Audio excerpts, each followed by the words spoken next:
আমি মাদ্রাসা সম্পর্কে যতটুকু জানি, বাংলাদেশের মাদ্রাসা সম্পর্কে আমার যেটা মনে হয় যে মাদ্রাসাগুলো থাকা উচিত নয়। কারণ অনেক সময় মাদ্রাসা দেখা যায়, সব সময় নয়, অনেক সময় দেখা যায় যে মাদ্রাসাগুলোতে জিহাদি তৈরি হচ্ছে। কারণ এখন আপনারা যদি দেখেন নিউজগুলো, নির্যাতন চলছে। শুধু তো শাস্তি দিলে হয় না, এই শিক্ষা ব্যবস্থার পরিবর্তন দরকার। আর মাদ্রাসার আমার মনে হয় না কোনো দরকার আছে, কারণ এই মাদ্রাসা থেকে পাশ করে কেউ কিছুই করে না। মানে কেউ, এটা হচ্ছে কি যে ওরা এক ধরনের ভিক্ষে করে খায়, চাঁদা তোলে খায় না। তো এই মাদ্রাসাগুলো না হয়ে বরং সব মাদ্রাসাগুলো সেকুলার স্কুল হয়ে যাওয়া উচিত। সরকার নিজে থেকে ধর্ম প্রচার করুক, সেটাও তো ঠিক নয়। কারণ সেকুলার কান্ট্রি হতে গেলে ধর্মকে রাষ্ট্র থেকে পৃথক করতেই হবে, এবং এটা সভ্যতার প্রথম শর্ত। সেটা প্রত্যেকটা দেশে, সভ্য দেশেই আছে। ধর্মের সঙ্গে রাষ্ট্রের কোনো সম্পর্ক থাকতে পারবে না। তো এইসব অনেক কিছু আছে যেগুলো করলে সমাজ উন্নত হয়, রাষ্ট্র ব্যবস্থা ভালো হয় এবং মানুষ অনেক অধিকার এবং স্বাধীনতা নিয়ে বাঁচে। মাদ্রাসাটা আমি আপনাকে এটা প্রোটেস্ট করছি যে মাদ্রাসায় কোনো জঙ্গি তৈরি করার জন্য মাদ্রাসা না। মুসলমান সমাজের দুস্থ, এতিম, গরিব, অসহায় বাচ্চাদের পড়াশোনা করার জন্য মাদ্রাসা। সেই মাদ্রাসাতে চালে যেমন কাঁকর থাকে, সেই রকম এই আজকাল আমি দেখছি যে মাদ্রাসায় মাদ্রাসায় জঙ্গিদের মহড়া হচ্ছে। দেশ আর সেই আগের সেকুলার দেশ নেই। এই সোশ্যাল মিডিয়ায় আমি ইউনূস সাহেবকে লিখলাম, তাসলিমা নাসরিন আসলে কি আমাদের জিডিপি বেড়ে যাবে নাকি? 200 ইউনিট করে যে বিদ্যুৎ ফ্রিতে দেবে বলেছিল, সেটা কি তো আপনার হয়ে যাবে?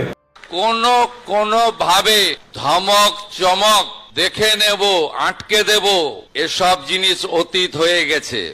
একবার নয়, আপনি যখনই মনে করবেন বারে বারে আসবেন। সুরক্ষিত পশ্চিমবঙ্গে আপনাকে নিরাপত্তা দেওয়ার দায়িত্ব রাজ্যের মুখ্যমন্ত্রী তথা পুলিশ মন্ত্রী শুভেন্দু অধিকারী।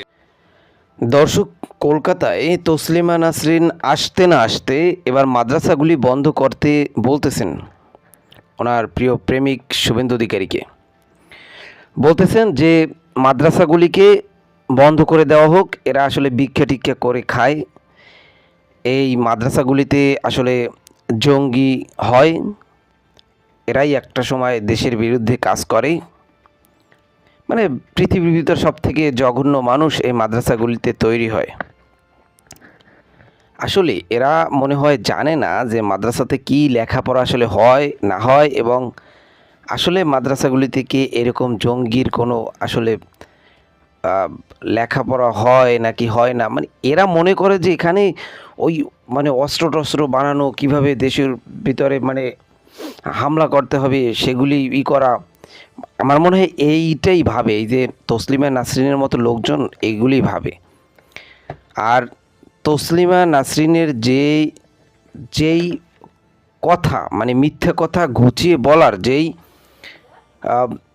ট্যালেন্ট রয়েছে, সেই ট্যালেন্টটা কিন্তু শুভেন্দু অধিকারীর নেই। সেই কারণেই কিন্তু তসলিমা নাসরিনকে সেই আমেরিকা থেকে এনেছেন একমাত্র। আমি গতকাল বলছিলাম যে তসলিমা নাসরিন যখন এই কলকাতায় এসেছেন, আপনারা অনেকেই ভাবতে পারেন যে কেন এই মহিলাটা এত সুন্দর করে কথা বলে, আস্তে আস্তে কথা বলে, এত ভদ্র সভ্য একজন মহিলা, তিনি কিভাবে মুসলিমদের বিরুদ্ধে কথা বলতে পারে, এবং মুসলিমরা তাকে শত্রু মনে করেন কেন, এবং বাংলাদেশ থেকে তাকে তাড়িয়ে দেওয়া হলো, তাকে লাথি মেরে বের করে দেওয়া হলো। আবার কলকাতায় আসলেন, সেখানে মোটামুটি 10-12 বছর থেকে তারপর সেখানের বাম সরকার তাকে লাথি মেরে বের করে দিল। বাম আমলের যে সরকার ছিল সেটা তো সেকুলার সরকার, সেখানে প্রত্যেকটি ধর্ম বর্ণ নির্বিশেষে মানুষ থাকবে, খুব শান্তিতে থাকবে, এরকম তো কথা হওয়ার ছিল, কিন্তু তাকে সেই সময়টা লাথি মেরে বের করে দিয়েছে। এখন আপনি ভাবতে পারেন যে আসলে তিনি কতটা জঘন্য, যে কারণে তাকে ওই বাম আমলের মতো একটা আমলেও তাকে লাথি মেরে বের করে দেওয়া হয়েছে।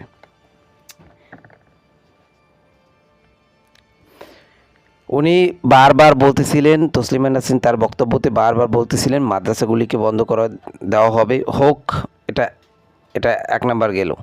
এবার 2 নম্বরে যেটা বলতেছিল সেটি হচ্ছে শুভেন্দু অধিকারী ভিন্ন ভিন্ন মত প্রকাশের স্বাধীনতা দেয়।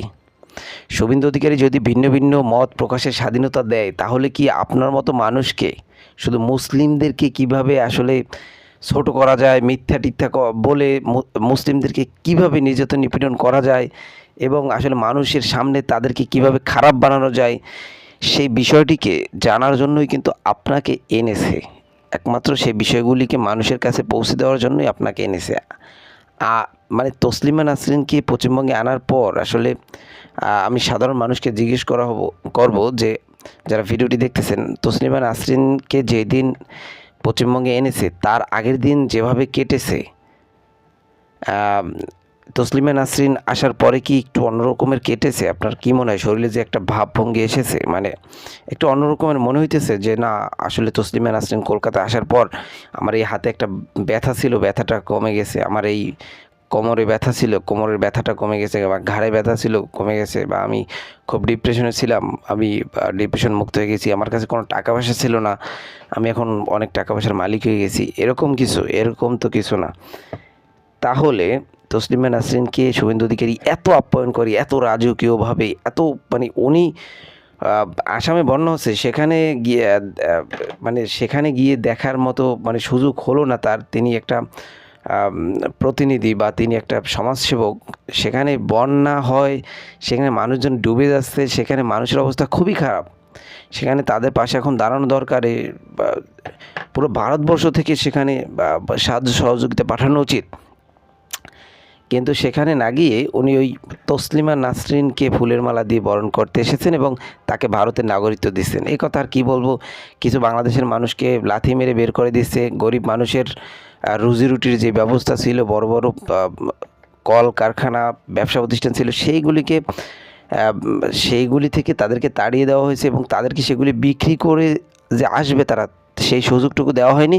অন্যদিকে তসলিমা নাসরিনের মতো একজন বাংলাদেশি নাগরিক, তিনি ওখানে এখন ভারতবর্ষের নাগরিকত্ব দিয়ে তাকে ভারতবর্ষের নাগরিক বানাচ্ছেন, মানে বানানো হয়ে গেছে অলরেডি, শুভেন্দু অধিকারী বানিয়েছেন। এটা আসলে দর্শকরাই বিবেচনা করবেন এবং এটা আপনারাই দর্শক কমেন্ট বক্সে জানাবেন যে শুভেন্দু অধিকারী এই কাজটি করেছে, এই কাজটি আসলে কতটা যৌক্তিক এবং অযৌক্তিক।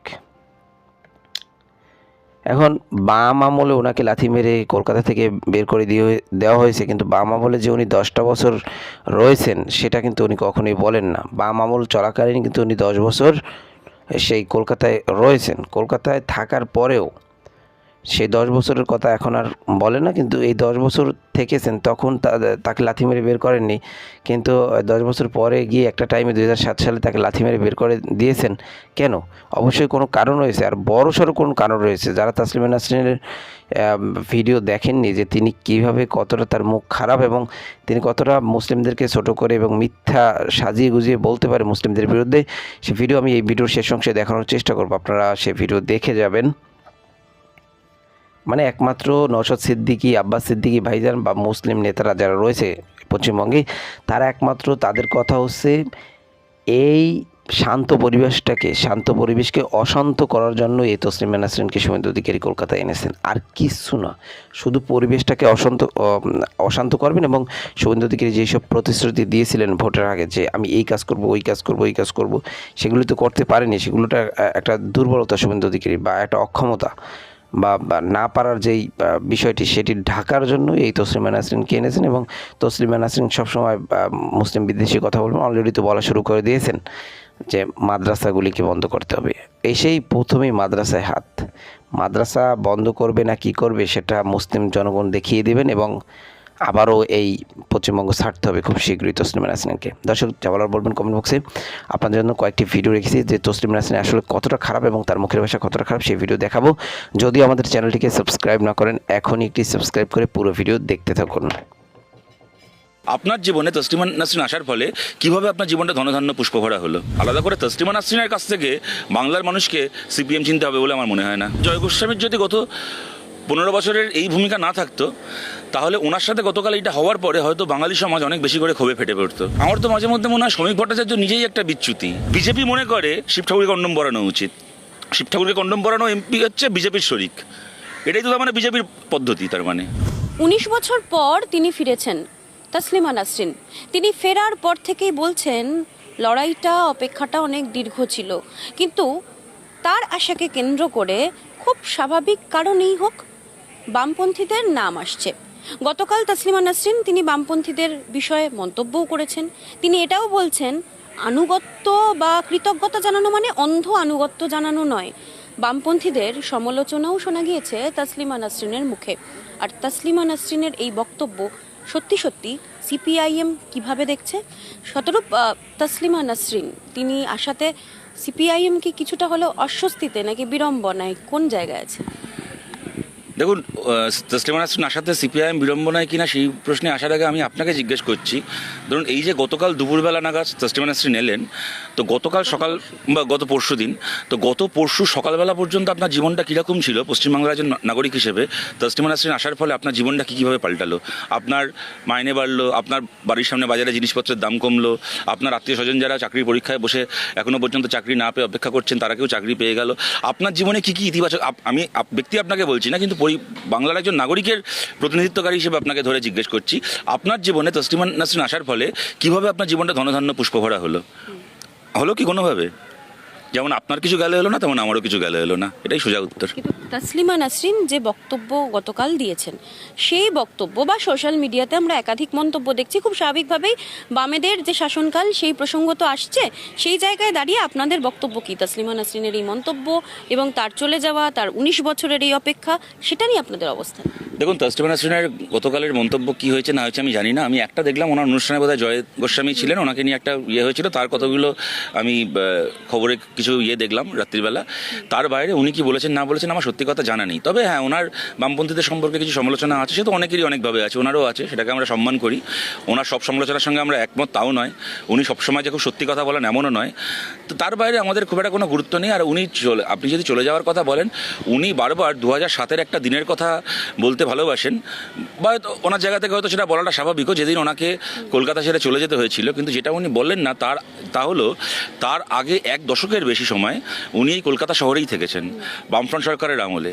উনি কলকাতা বইমেলায় ওনার বই প্রকাশ হয়েছে, উনি রবীন্দ্র সদন থেকে শুরু করে বাংলা একাডেমি থেকে শুরু করে বহু জায়গায় অনেক কবিতা পাঠ করেছেন, অনেক কিছু করেছেন। সবচেয়ে বড় কথা হচ্ছে কলকাতা শহরেই উনি বসবাস করতেন। আমার মনে আছে আমি তখন কলেজে পড়ি বা স্কুলের ক্লাস 10-11-এ পড়ি, ওই তখন আমার হাইল্যান্ড পার্ক শপিং মলটা হয়েছিল, আমরা মাঝে মধ্যে বন্ধুরা মিলে রোববার করে ওখানে শপিং মলে ঘুরতে যেতাম, দেখতাম তসলিমা নাসরিন ওখানে হাইল্যান্ড পার্কে ওই মলের ভেতর কেনাকাটা করছেন, বাজার করছেন, প্রায় প্রত্যেক রোববার ওনাকে দেখতাম। তখন ন্যাচারালি উনি আমাদের চিনতেন না, আমরা অনেক ছোটো তখন দেখতাম। যাই হোক, আমি যেটা বলার জন্য কথাটা বলছি তা হচ্ছে যে উনি 1 দশকের ওপর বামফ্রন্ট সরকারের আমলেই কলকাতায় বসবাস করেছেন, পশ্চিমবাংলায় বসবাস করেছেন। তারপরে 2007 সালে একদিন ওনাকে নিয়ে একটা গন্ডগোল এখানে হয়। গন্ডগোলটা করেছিল কারা? ইদ্রিস আলী থেকে শুরু করে তৃণমূল কংগ্রেসের একটা বাহিনী, যাদেরকে মমতা বন্দ্যোপাধ্যায় সিঙ্গুর নন্দীগ্রাম পিরিয়ড থেকে একটা মৌলবাদী বাহিনীকে তৈরি করছিল মমতা বন্দ্যোপাধ্যায় পশ্চিমবাংলায়, তারা গন্ডগোল করেছিল। এবং যেটা অনেকে উজ্জ্ব রাখে, তসলিমা নাসরিনও উজ্জ্ব রাখেন এবং ওনার প্রতি খুব সিম্প্যাথেটিক মানুষজন তারাও কেন জানি না এটা উচ্চ রাখেন, যেদিন আমার খুব ভুল না হলে দিনটা বোধহয় খুব সম্ভবত সেপ্টেম্বর মাসে ছিল, যেদিন তসলিমা নাসরিনের কলকাতায় আসা নিয়ে গন্ডগোল হচ্ছিল, ওই পাকসা গাছের ওখানে রাস্তা অবরোধ, আগুন জ্বালানো এইসব হচ্ছিল, সেই দিন বেনিয়াপুকুরে ওই মব ইদ্রিস আলীর নেতৃত্বে সিপিআইএমের একটা পার্টি অফিস ভেঙে চুরমার করে দেয়। ওই মব যারা তসলিমা নাসরিনকে নিয়ে বিক্ষোভ দেখাচ্ছিল, তারা আমাদের পার্টি অফিস ভাঙে। কেননা তাই সেই মৌলবাদীদের কাছে তসলিমা নাসরিন যতটা শত্রু, ততটা বা তার থেকেও বেশি কমিউনিস্ট পার্টির লাল ঝান্ডা শত্রু, তারা আমাদের পার্টি অফিস ভাঙে। এটা ঠিক যে সেই দিন বামফ্রন্ট সরকারের বা পুলিশ সেই সময় ওনাকে বলেছিল তসলিমা নাসরিনকে যে ল অ্যান্ড অর্ডার পরিস্থিতি আমাদের হাতের বাইরে যাচ্ছে, আপনি যদি এই সময় কলকাতায় না থাকেন তাহলে ভালো হয়। আপনি 100 বার তার সমালোচনা করতে পারেন, হয়তো দুর্বল সিদ্ধান্ত ছিল, কিন্তু আমি আপনাদেরকে এইটাও মনে করাই, আপনারা আপনাদের 24 ঘন্টার আর্কাইভ খুলে দেখতে পাবেন, পরের দিন যেদিন এই ঘটনাটা ঘটে এবং পুলিশ এই কথাটা বলে, পরের দিন বামফ্রন্ট সরকারের পুলিশের এই সিদ্ধান্তের সমালোচনা করেন যিনি, তার নাম হচ্ছে মোহাম্মদ সেলিম। মোহাম্মদ সেলিম, যে মোহাম্মদ সেলিমকে বিজেপি আরএসএসের লোকেরা তার জন্মসূত্রে পাওয়া ধর্মীয় পরিচয় নিয়ে একরকমভাবে প্রচার করার চেষ্টা করে, সেই মোহাম্মদ সেলিম এগিয়ে এসে বলেন যে না, তসলিমা নাসরিনকে কলকাতায় থাকতেই দেওয়া উচিত এবং ওনাকে কলকাতা ছেড়ে যেতে বলাটা সরকারের দুর্বলতা হয়েছে, পুলিশের দুর্বলতা হয়েছে, এটা কাঙ্ক্ষিত নয়। মৌলবাদের কাছে একটা বামফ্রন্ট সরকার বা তার পুলিশ মাথা নত করবে, এটা কাঙ্ক্ষিত নয়। এটা মোহাম্মদ সেলিম বলেন। এখন কারুর এখন মনে হবে তসলিমা নাসরিনকে নিয়ে এসে মানে তাকে দিয়ে নিজেদের সুবিধা মতো 5টা কথা বলিয়ে তারা রাজনীতি করবে, কিন্তু আমার মনে হয় ভারতের মানুষ, পশ্চিমবাংলার মানুষ তিনি কেন বামপন্থীকে সমর্থন করবেন তার কারণটাও তার কাছে পরিষ্কার। যিনি পশ্চিমবাংলায় দাঁড়িয়ে বামপন্থীদের বিরোধিতা করেন, বিরোধিতা করার কারণটাও তার কাছে পরিষ্কার। আলাদা করে তসলিমা নাসরিনের কাছ থেকে বাংলার মানুষকে সিপিএম চিনতে হবে বলে আমার মনে হয় না। সতেরো সিঙ্গুর নন্দীগ্রামের প্রসঙ্গ যেহেতু এই প্রসঙ্গে এলো, জয় গোস্বামীর প্রসঙ্গও আপনি নিজে তুললেন। জয় গোস্বামীর ভূমিকা সেই সময় এবং গতকাল যে ঘটনা জয় গোস্বামীকে কেন্দ্র করে ঘটলো, সেই ঘটনার পরিপ্রেক্ষিতে আপনাদের অবস্থান কি, বা আপনার ব্যক্তিগত শতরূপ ঘোষ কি বলছেন জয় গোস্বামীর সাথে গতকাল যেটা হয়েছে? দেখুন, আমার ওটা দেখে এক কথায় খারাপ লেগেছে, কেননা জয় গোস্বামীর মতো এত গুণী একজন কবি, এত শ্রদ্ধার একজন মানুষ, তার সাথে এটা হয়েছে দেখলে খারাপ লেগেছে। তবে আবার এটাও ঘটনা, জয় গোস্বামী বা জয় গোস্বামীর মতো মানুষেরা 10-15 বছর ধরে নিজেদেরকে যে জায়গায় নামিয়ে এনেছিলেন সেটাকে দেখেও আমাদের একই রকম বা এর চেয়েও বেশি হয়তো খারাপ লেগেছিল। কালকে যারা এটা করেছেন তাদেরকে আমি চিনি না শুনি না, এটা আন্দাজ করা যায় যে সেটা একটা আরএসএস বা আরএসএসের কোনো শাখা সংগঠনের প্রোগ্রাম ছিল, হয়তো তাদের কর্মী সমর্থক ছিল, তাদের কাছ থেকে আমাদের খুব বেশি সামাজিক এক্সপেকটেশনও নেই। কিন্তু জয় গোস্বামীর মতো মানুষ, আবুল বাশারের মতো মানুষ, নৃসিংহপ্রসাদ ভাদুরীর মতো মানুষ, তারা কবির সুমনের মতো মানুষ, তাদের মতো intellectual of the highest order, যাদেরকে আমরা চিরকাল মানে আমরা গর্ব করতাম এদেরকে নিয়ে, যে এটা আমাদের, 15 বছর সেই গর্বের হ্যাঁ সেটাই বলছি, গত 15 বছরে মানে যাদের কাছ থেকে আমাদের কোনো আশা নেই, সেই সমস্ত আরএসএসের 4টে লোকের কাছ থেকে আমি কি আহত হব? জয় গোস্বামী, কবির সুমনদের ভূমিকা দেখে, আবুল বাসারদের ভূমিকা দেখে যে আঘাতটা আমাদের পেতে হয়েছে, নৃসিংহপ্রসাদ ভাদুরীদেরকে দেখে যে আঘাতটা পেতে হয়েছে, সেই আঘাত আমার মনে হয় অনেক গুরুতর আঘাত। সেই জায়গা থেকে কিছুটা আমি এইটুকু বলতে পারি যে জয় গোস্বামীর যদি গত 15 বছরের এই ভূমিকা না থাকতো, তাহলে ওনার সাথে গতকাল এইটা হওয়ার পরে হয়তো বাঙালি সমাজ অনেক বেশি করে ক্ষোভে ফেটে পড়তো। কিন্তু আজকে এই যে অনেকে বলছেন যে যা হয়েছে বেশ হয়েছে, ওনার সাথে এটা হওয়া উচিত ছিল। জয় গোস্বামীর একজন ভক্ত হিসেবে, অনুরাগী হিসেবে আমার শুনতে এটা খারাপ লাগছে। আরও খারাপ লাগছে এইটা ভাবতে যে উনি হয়তো নিজেই এটা কোনো জায়গায় অর্জন করেছেন গত 15 বছরে।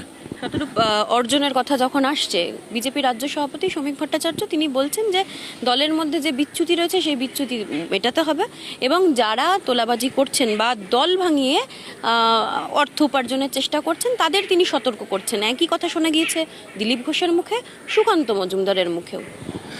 ওদের কোনটা বিচ্যুতি কোনটা পদ্ধতি আমি জানি না। শ্রমিক ভট্টাচার্য, আমার তো মাঝে মধ্যে মনে হয় শ্রমিক ভট্টাচার্য নিজেই একটা বিচ্যুতি, আর ওদের শুভেন্দু অধিকারী থেকে শুরু করে এই এখন এই প্রকাশ চিকবরাই পর্যন্ত এটাই হচ্ছে পদ্ধতি। উনি বলছেন যে দলের মধ্যে যারা তোলাবাজি করছে, আরে ভাই একটা লোক রেজিস্টার্ড স্মাগলার, একটা সুকান্ত মজুমদার একজন কেন্দ্রীয় মন্ত্রী, তিনি দাঁড়িয়ে বললেন একটা লোক সম্পর্কে যে এই প্রকাশ এ হচ্ছে ইন্টারন্যাশনাল বর্ডারে স্মাগলিং করে।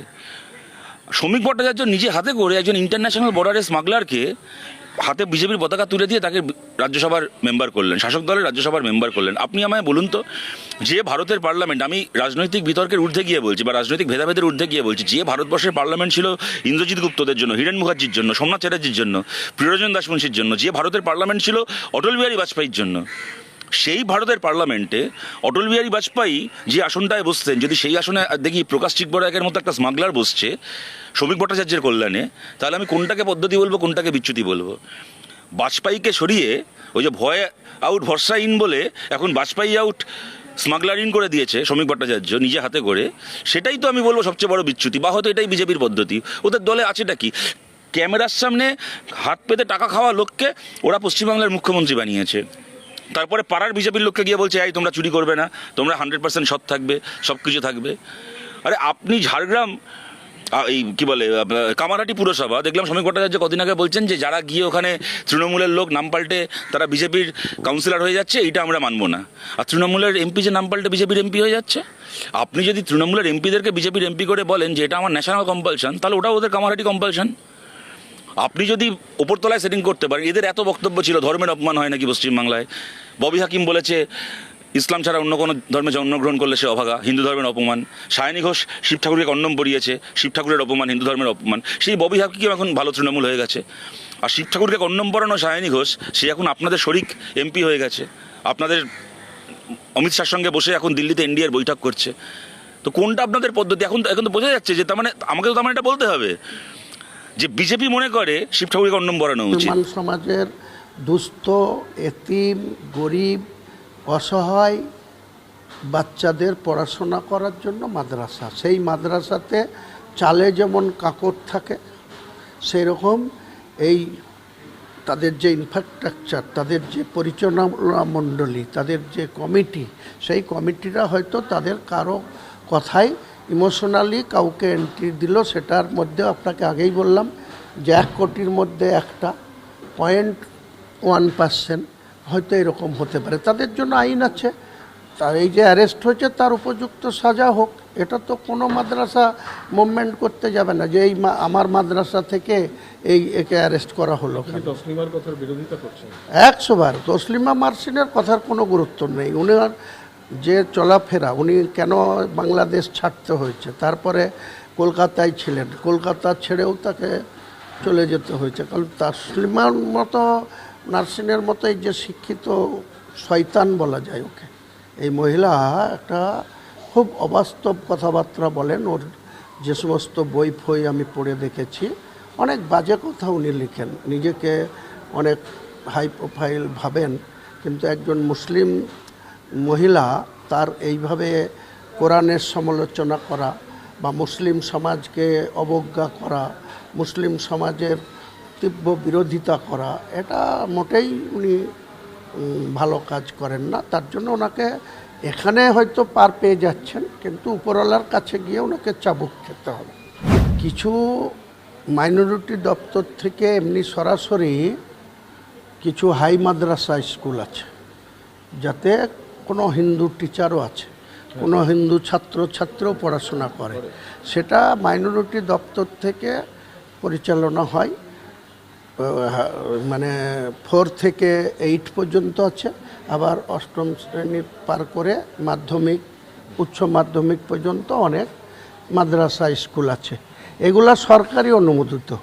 আর যত খারিজি মাদ্রাসা আছে, যত মাদ্রাসা আছে এই রাজ্যে, কিছু না হলে কমপক্ষে 2011 সালের তথ্য আপনাকে দিচ্ছি, 10,000 মাদ্রাসা গোটা রাজ্যে, এটাকে খারিজি মাদ্রাসা বলা হয়।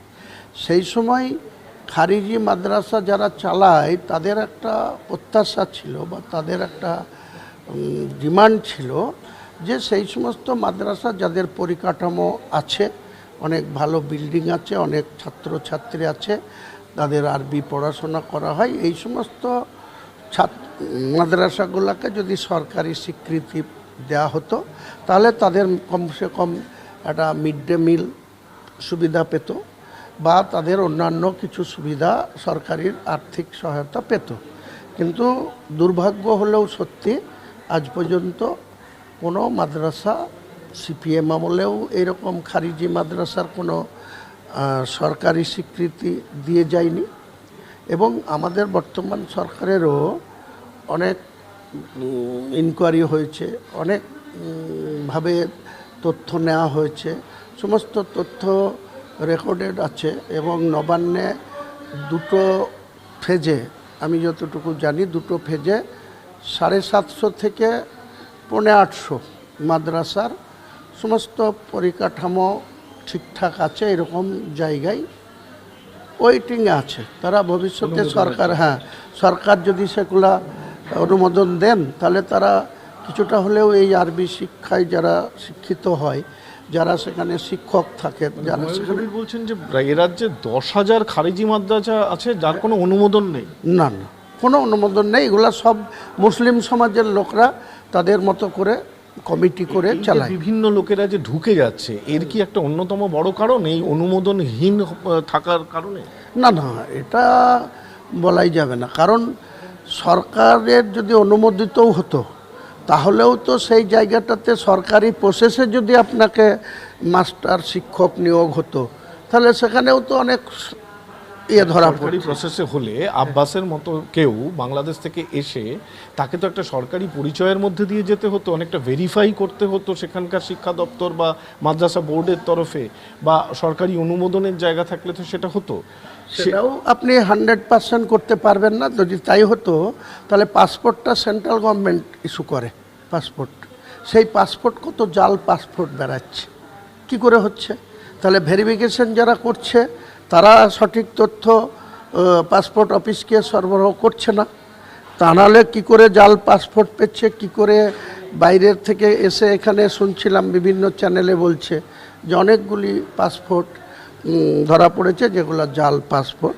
কাজেই আপনি সরকারি অনুমোদিত প্রশ্নটা আলাদা, কিন্তু যে সমস্ত খারিজি মাদ্রাসায় শিক্ষক নিয়োগ হয় বা সেখানে যারা এতিম বাচ্চারা পড়াশোনা করে, আমার মাদ্রাসাতে বিহারেরও ছেলে আছে, ইসলামপুরেরও, উত্তর দিনাজপুরেরও ছেলে আছে, আমি যে মাদ্রাসার প্রেসিডেন্ট। তাহলে সেখানে আমার পক্ষে তো শিক্ষকটাকে আমি যাচাই করে নিয়েছি, কিন্তু ছাত্র যারা এসে দিয়ে যায় তাদের বাড়ি যে বিহারে আজও আমার জানা নাই। আমি যখন বাৎসরিক কোনো মিটিংয়ে যাই, যখন কোনো আমাদের বডির মিটিং হয়, এই সামনে আছে জানুয়ারিতে 23 তারিখে জালসা আছে, তার আগে 8 তারিখে মিটিং আছে। সেই মিটিংয়ে হয়তো আমি টোটাল খাতা দেখব, চোখ বোলাবো যে টোটাল কত ছাত্র, কে ইসলামপুরের আছে, কে অন্য জায়গার আছে। তাহলে এখানে ঝাড়খণ্ডেরও ছেলে আছে। তাহলে আমাদের এরকম পরিকাঠামো নেই খারিজি মাদ্রাসাগুলার, যারা ম্যানেজমেন্ট বা যারা চালায় তারা ওই ঝাড়খণ্ড থেকে একটা মুসলিম বাচ্চা এসছে, এতিম বাচ্চা, কেউ রেফারেন্সে দিয়েছে, এটাই তাদের কাছে না। তারা আর ঝাড়খণ্ডের সরকারের কাছে চিঠি দিয়ে জানতে চাইবে না যে তোমার বাচ্চাটার কবে জন্মিছে, কোথায় জন্মিছে, আর তোমার গার্জেনটা এখানে সঠিক ঝাড়খণ্ডের অধিবাসী না সে আবার অন্য জায়গা থেকে। এই জায়গাটাতে আপনি বলতে পারেন যে তারা অনেকটা উইক বা দুর্বল, বা তারা ইমোশনালি এসবগুলা এতিম বাচ্চাদের খাওয়ানো পড়ানো, তাদের ওইখানে দায়িত্ব নিয়ে এগুলা চালানো হয়। 10,000 মাদ্রাসা 2011-র কথা। আমি দেখছি যে মাদ্রাসায় মাদ্রাসায় জঙ্গিদের মহড়া হচ্ছে, দেশ আর সেই আগের সেকুলার দেশ নেই। এই সোশ্যাল মিডিয়ায় আমি ইউনূস সাহেবকে লিখলাম, আমি কোনোদিন আর এ জীবনে ফিরতে পারবো না সেই দেশে। তিনি দেশ থেকে বিতাড়িত হয়েছেন 3 দশক হয়েছে, এখনও দেশকে ভুলতে পারেননি তিনি। দেশে ফিরতে চেয়ে লিখেছেন খোলা চিঠিও। এখন আমি লিখেছি এই সোশ্যাল মিডিয়ায়, আমি ইউনূস সাহেবকে লিখলাম যে কি ব্যাপার, আপনি তো চেয়েছিলেন আমি দেশে ফিরি, তো এখন আমাকে দেশে ফেরাতে পারবেন?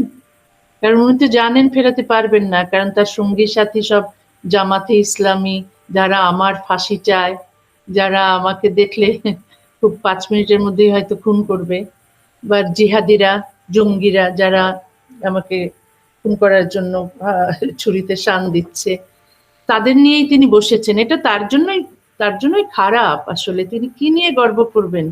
তিনি তার শেষ বয়সে এসে এইরকম করে একটা দেশ ধ্বংস করছে যারা জঙ্গি জিহাদি, তাদের সঙ্গী হয়ে রইলেন। সেই লেখিকা বুদ্ধিজীবী তসলিমা নাসরিন অত্যন্ত ব্যথা নিয়েই মুখ খুললেন বাংলাদেশের বর্তমান পরিস্থিতি নিয়ে, সঙ্গে উগরে দিলেন ক্ষোভও। এই বাংলাদেশকে তিনি এখনও কি নিজের বাংলাদেশ বলতে পারবেন? TV9 বাংলার একান্ত সাক্ষাৎকারে সেই প্রশ্নের উত্তর দিলেন তসলিমা। এই বাংলাদেশ আমাকে 30 বছর আগে বের করে দিয়েছিল। আমি জানি আমি কোনোদিন আর এ জীবনে ফিরতে পারবো না সেই দেশে, কিন্তু দেশকে যেহেতু ভালোবাসি, এই দেশে কোনোদিন ফিরতে পারবো না জেনেও দেশের যদি কোনো খারাপ কিছু দেখি, দেশে জঙ্গি জিহাদি বাড়ছে, দেশ আর সেই আগের সেকুলার দেশ নেই, তখন আমারও খারাপ লাগে। আমি ফিরতে পারবো না জেনেও আমি চাই ও দেশ ভালো থাকুক। বাংলাদেশের এই পরিস্থিতির পিছনে একাধিক কারণ রয়েছে, তার মধ্যে প্রধান ব্যাঙের ছাতার মতো গজিয়ে ওঠা মাদ্রাসা আর মসজিদ। বিস্ফোরক তসলিমা। জিহাদিদের জন্ম হচ্ছিল, মাদ্রাসার ডিগ্রিকে বিশ্ববিদ্যালয়ের ডিগ্রি সমমানের করে দিচ্ছিলেন। তাই আমরা সবাই চেয়েছিলাম যে তিনি চলে যান, নতুন করে নির্বাচন হোক, তারপর যে আসে ক্ষমতায় আসবে। আজকাল আমি দেখছি যে মাদ্রাসায় মাদ্রাসায় জঙ্গিদের মহড়া হচ্ছে, বাচ্চাদের হাতে সেই খেলনা পিস্তল দিয়ে, তারপর এইসব জঙ্গি পোশাক পরিয়ে, মানে এসব কি হচ্ছে নাটকের নামে, এগুলো জিহাদি ভাষণ দিচ্ছে, মানে কাফেরকে কতল করো, বিধর্মীকে কতল করো, এই ধরনের বাচ্চা থেকেই শেখাচ্ছে। আসলে এদের যারা জঙ্গি হচ্ছে তাদের তো দোষ নেই, তাদেরকে তৈরি করা হয়েছে এভাবে, তাদেরকে মগজ ধোলাই করে ট্রেনিং দিয়ে এরকম তৈরি করা হয়েছে। TV9 Bangla digital. কবি সুকান্ত ভট্টাচার্যের ছবিতে জুতো মারা হচ্ছে, অন্যদিকে বরণ করে নেওয়া হচ্ছে তাসলিমা নাসরিনকে। যে তাসলিমা নাসরিন দীর্ঘ 20 বছর নির্বাসিত ছিল। তার বই লজ্জা 1993 সালে প্রকাশ পাওয়ার পরই বাংলাদেশ থেকে তাকে বিতাড়িত করে দেওয়া হয়। তারপর তিনি পশ্চিমবঙ্গে আসেন, কলকাতায় আসেন, কিন্তু বিতর্ক তার পিছু ছাড়েননি। তেমনি 2007 সালে তার লিখিত বই দ্বিখণ্ডিতর জন্য তাকে কলকাতাও ছাড়তে হয় এবং তারপর দেখা গেল যে দীর্ঘ 20টা বছর পেরিয়ে গেছে। সেই 20 বছর অতিক্রান্ত হওয়ার পর বিজেপি জামানায় আবারও প্রত্যাবর্তন হলো তাসলিমা নাসরিনের। তাসলিমা নাসরিন এসেছেন গতকালকে পশ্চিমবঙ্গে, আর আজকে তিনি এই মুহূর্তে রবীন্দ্র সদন থেকে তার লিখিত বই, সে বই সম্পর্কে আলোচনা করবেন এবং এই নিয়ে বিশেষ বার্তা দেবেন। এই প্রশ্ন অন্য জায়গায়। বিজেপি সরকার ক্ষমতায় এসছে, এতদিন ছিল তৃণমূল সরকার এবং তার আগে বাম জামানা। যেই বাম জামানায় তাসলিমা নাসরিন বহিষ্কৃত হয়েছিল, আবার বেশ অনেক বছর পর তাকে আবারও বিজেপি জামানায় নিয়ে আসা হয়েছে। কিন্তু প্রশ্নটা অন্য জায়গায়। যে রাজনৈতিক শক্তি বারংবার করে হিন্দুত্ববাদীদের কথা তুলে ধরে, তারাই দেখা যাচ্ছে যে বাংলাদেশি মুসলিম লেখিকা তাসলিমা নাসরিনকে আবারও পশ্চিমবঙ্গে নিয়ে এসছে। কিন্তু কেন? সেই রাজনৈতিক শক্তির কাছে প্রশ্ন উঠছে, ভারতীয় কৃষ্টি সংস্কৃতির প্রতিনিধিত্ব করা কবিরা অর্থাৎ সুকান্ত ভট্টাচার্যদের মতো কবিদের যথাযথ সম্মান কেন দেওয়া হচ্ছে না? এটা কি শুধুমাত্রই মতদর্শের লড়াই, নাকি এর পেছনে রয়েছে কোনো রাজনৈতিক কারণ? কি বলছেন রবীন্দ্র সদনে যারা আসছেন, যারা দেখতে এসছেন তাসলিমা নাসরিনকে, কি বলছেন তারা শোনাবো। দীর্ঘ 20 বছর পর তাসলিমা নাসরিন কলকাতায় পা রাখলেন। তার জীবনে নানা ধরনের বিতর্ক লেগেছিল। সেই জায়গা থেকে আমরা যেটা দেখে আসছি, বিজেপি সরকার বর্তমানে রয়েছে, তারা বারংবার করে বলেন যে বাংলাদেশি মুসলিমদের কোনো ঠাঁই নেই, বাংলাদেশি জিহাদিদের কোনো ঠাঁই নেই। তা সত্ত্বেও হঠাৎ করে এত বছর পর আমার কোথাও মনে হয় যে তসলিমার যে জার্নিটা, সেটা তো প্রায় মানে রামায়ণকেও হার মানিয়ে দিয়েছে। বনবাস 14 বছরেরও বেশি হয়ে গেছে, 19 বছর। আর বিজেপি সরকার নিয়ে তোর যেটা প্রশ্ন হলো, বাংলাদেশি মুসলিমদের যারা আতঙ্কবাদী তাদেরকে নিয়ে পার্টিকুলার এই টার্মসটা, কোথাও গিয়ে সাহিত্যর ভেদাভেদ কিন্তু নেই। সেটা তো আজকে প্রমাণ হয়ে গেল। আজকে এই ইভেন্টটা এত স্বচ্ছভাবে হচ্ছে, এত ভালোভাবে হচ্ছে, বিজেপির সময় হচ্ছে। এবং কোথাও একটা গিয়ে বামেদের সময় যখন ওনার এই কলকাতায় আসা বা ইন্ডিয়ায় যে ওনাকে মানে তোমার অফ করে দেওয়া হয়েছিল, ওনার যে আশাটাকে রেস্ট্রিকশনস করে দেওয়া হয়েছিল, তো সেটা তো আজকে গিয়ে ওপেন হলো। কিন্তু সেটা কোথাও একটা গিয়ে সাহিত্যের জন্য নয়, বা গণতান্ত্রিক দেশে কোথাও একটা গিয়ে নিজের ওপিনিয়নকে আটকে দিয়ে যেটা সরকার চাইছে সেটাই বলতে হবে, সেই জায়গাটাকে পেটেন্ট করার জন্য নয়। তাই বিজেপি সরকার বাংলাদেশি মুসলিম নিয়ে অবভিয়াসলি অনেক কথা বলেছে, কিন্তু সেটা পার্টিকুলার যারা জঙ্গি, আতঙ্কবাজি, যারা বর্ডার ক্রস করে এমনি ঢুকে পড়ে এবং আমাদের আশেপাশে থেকে আমাদেরকেই হার্ম করার চেষ্টা করে, তাদের জন্য এই প্রোটেকশনটা। সেই জায়গায় দেখতে পেয়েছি বিজেপির মিছিলে সুকান্ত ভট্টাচার্যের ছবিতে জুতো মারা হচ্ছে, অন্যদিকে তাসলিমা নাসরিনকে বরণ করা হচ্ছে। এই ধরনের দ্বিচারিতা কেন হচ্ছে? তার কারণ হচ্ছে মানে এই যে আমরা জানি যে বামের সময় তো ওনাকে আমরা কি করেছিলাম যে উনি আর এখানে ইন্ডিয়াতে জায়গা পারবে না, থাকতে পারবে না, ওনাকে বয়কট করা, সোজা কথা। হ্যাঁ, কিন্তু সেই জায়গায় যখন আজকে ওনাকে যে প্রায়োরিটি দেওয়া হচ্ছে, ওনাকে যখন আনা হচ্ছে, তখন তো কিছু জিনিস মানুষের কাছে খুব ডিফিকাল্ট। আমি একটা খুব কারেন্ট এক্সাম্পল দিচ্ছি। নেটের যে এই ছাত্র মিছিল হচ্ছে, একটা জিনিস বলতো, তোদের তো বয়স কম, এই জেনজিরা তো যে কারণে লড়ছে সেটা তো ঠিক কারণ, ঠিক আছে?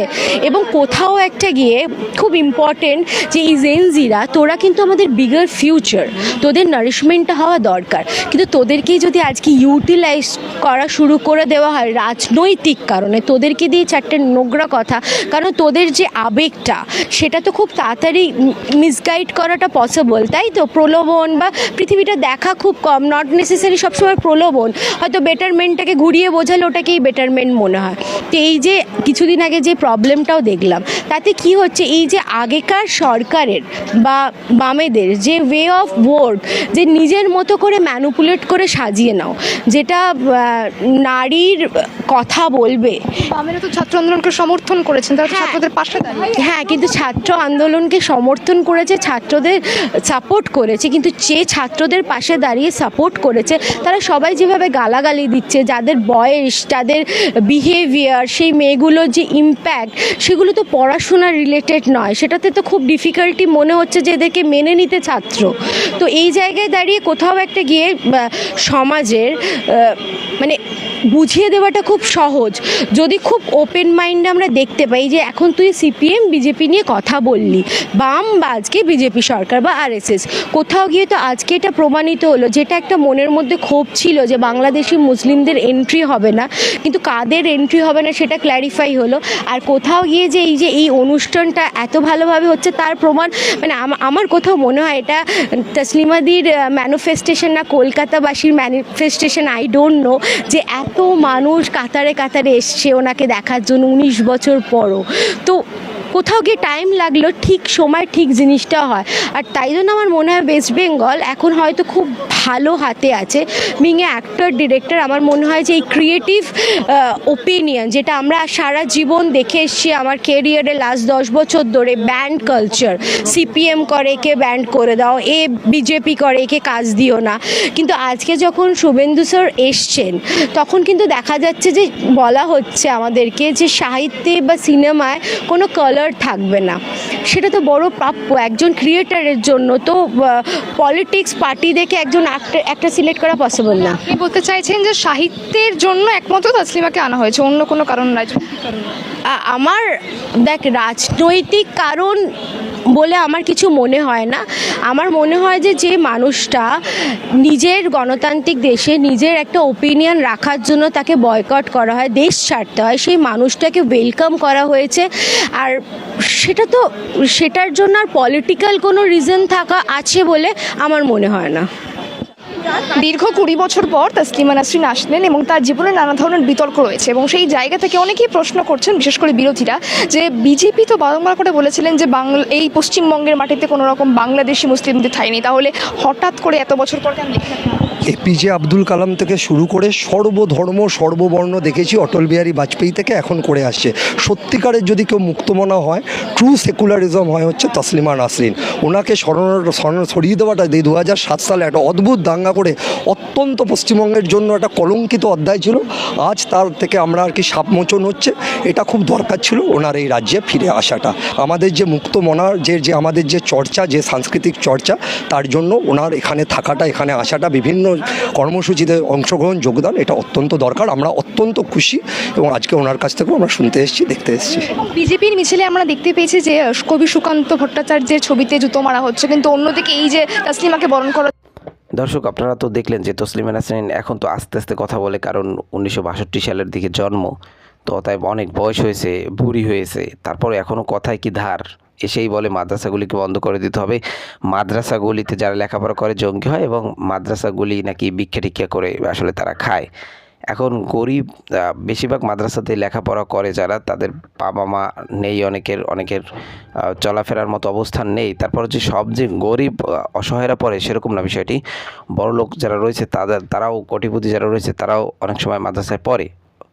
তো এটা সব ধরনের ছেলেমেয়েরা এখানে মাদ্রাসায় পড়তে পারে, কিন্তু ওই স্কুলে বা বড় বড় যেগুলি বড় লোকদের স্কুল রয়েছে বা private varsity, private college, private school রয়েছে, সেগুলিতে শুধুমাত্র বড় লোকরাই পড়তে পারে, এমপি মন্ত্রী বিধায়কদের ছেলেবেলেরাই পড়তে পারে। কোনো গরিব যাদের বাবা মা নেই তারা ওই রাস্তায় টোকাই হয়, কারণ টোকাই হতে যাবে, কারণ ওই স্কুল তো পড়তে পারবে না, স্কুল তো অনেক টাকা লাগে, কিন্তু সেই সব ছেলেবেলেরা মাদ্রাসায় লেখাপড়া করতে পারে।